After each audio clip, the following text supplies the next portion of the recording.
know I could have just went ahead. I just, instead of picking a second winner, I just go ahead and start like this.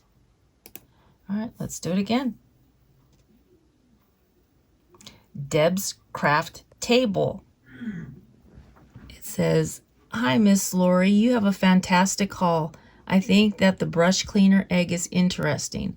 Thank you for sharing, and I hope you have a fantastic day." All right, so let's go check Deb's Craft Table and see if she has